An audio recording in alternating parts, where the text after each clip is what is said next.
Morning. How we doing? Good, how are you? Good.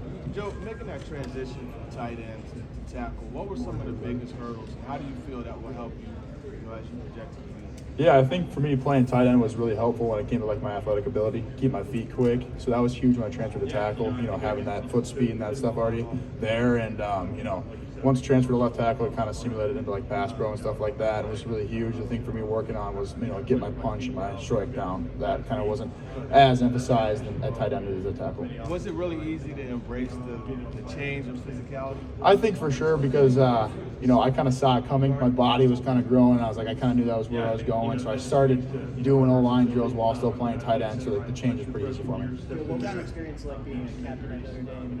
How do you kind of think of that? How's that help you at this level? Yeah, being a captain was a true honor. Being chosen by my teammates to do that. And for me, it was. I've always tried to lead by example. Being a hard worker, and that kind of taught me to use my voice and find times when it was needed and times when it wasn't, and kind of still lead by example, but when I step in and say something, I found my voice that way. How do you view your physicality in the pass pro? Yeah, for me, I think it all starts with my strike. Something that's very important. I have a pretty long upper body, so being able to use that strike and keep guys away from me is very important. Joe, what do you know about the New York Jets, and did you meet with them this week? Yeah, I did meet with them this week. I know quite a bit. I know a few people on their staff, so it was a great visit. And what would it be like to block for Aaron Rodgers? It'd be awesome. It'd be truly an honor to watch them growing up from Minnesota, Wisconsin. So I've seen a lot of them play, and we played for the Packers, so it'd be very cool. And we're all in the family with your dad, but obviously hockey in the family as well.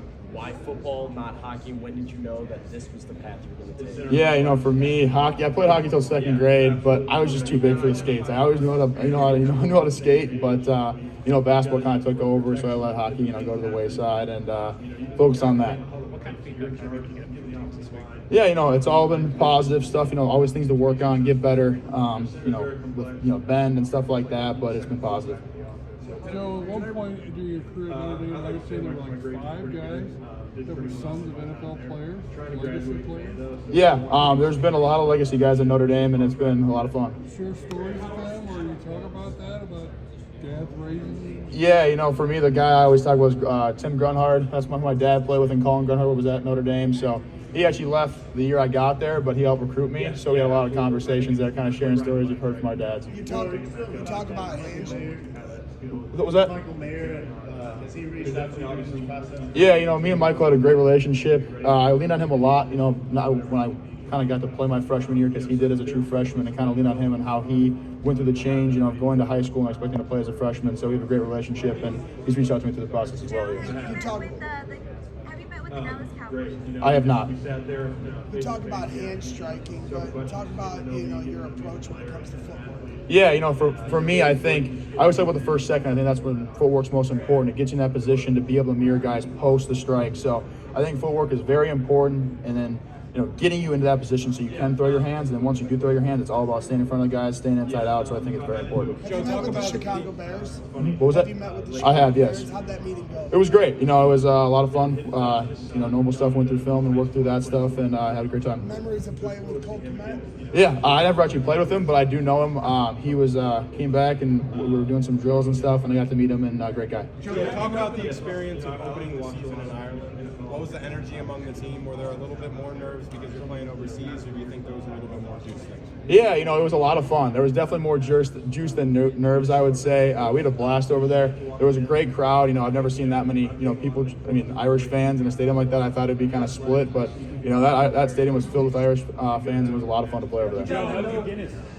I didn't have any. No, but I wasn't 21 at the time, so I didn't get to have any. So. Joe, talk about the role that film study plays in your preparation. When you're going up against some of the top DNs, is more of what you're choosing, the moves that you're choosing to put on them based on what you're seeing on film and their weaknesses, or is that more of an instinctual decision? Yeah, for me, film study is the most important. I would say I definitely break down each opponent and see, what their rush patterns are, what is it power, is it more finesse, and that's kind of how I game plan around them. If I'm going to be, setting them shorter, setting them how I set them, how I throw my hands when I throw my hands. So it's definitely, starts in the film room, and then I work those moves that I see on film with some of the guys on my team and kind of get a feel for how I want to approach it in the game.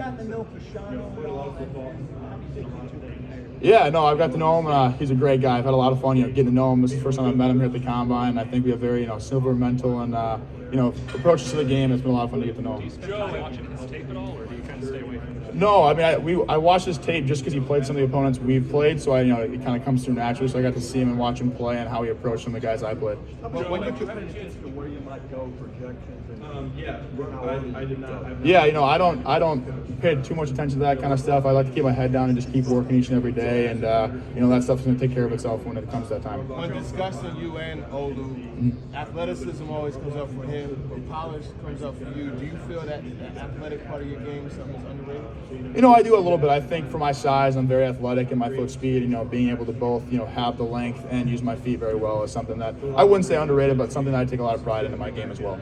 Anything stand out about the high school? Was your dad supportive of that? Was he wanting you to kind of hold back and keep that up?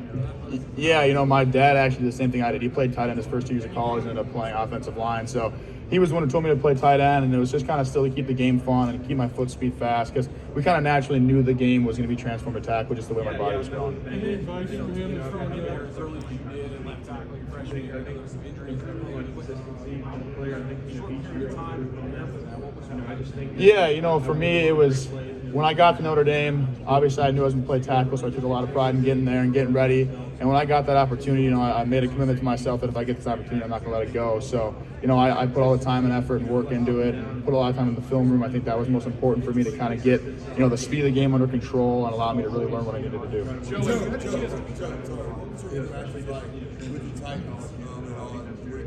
Yeah, no, I met with them. It was a great interview, great meeting. Got to learn more about the organization. It was a great time. Joe, have you had a chance to meet with Reed? I have, yes. What was that experience? It was great. Got to spend a lot of time with the offensive line coach. Got to work go through my film and work some stuff, and it was a good time. Joe, have you from your dad that stands out over the years or something? Maybe a core belief and stuff. Yeah, I think for me, it's just like I'm a very competitive guy, and one of the things he always, taught me at a very young age is refusal to lose and how to approach things. No matter what you got to do. That means, jumping and, giving one last push or whatever it is, you got to not let that guy beat you or get to the ball. Joe, have you met with the Chargers, and how did that go? I did meet the Chargers. It was a great interview. Really got to, get to meet Coach Harbaugh. It was a good time. For me, it was always like I didn't get recruited by Michigan, but getting to meet him on that level was very cool. What was it like to meet Jim Harbaugh? I mean, there's always stories about how he is. I mean, yeah, what was that like? It was awesome. He's a great, other than obviously the little I've met and got to know him, he's a great guy, and it was really a fun interview. Joe, have you met with the Las Vegas Raiders? I have, yes. Was it informal or formal? It was formal. How was it meeting Coach Eaton? It was awesome. It was a great time. I was actually waiting outside, and he actually came up from behind me, and we got to kind of talk a little bit before and got in there, and it was a great interview. Joe, the Bears are in a situation where they have 2 top 10 picks. Have you considered what it might be like if they end up with a quarterback and then maybe somebody to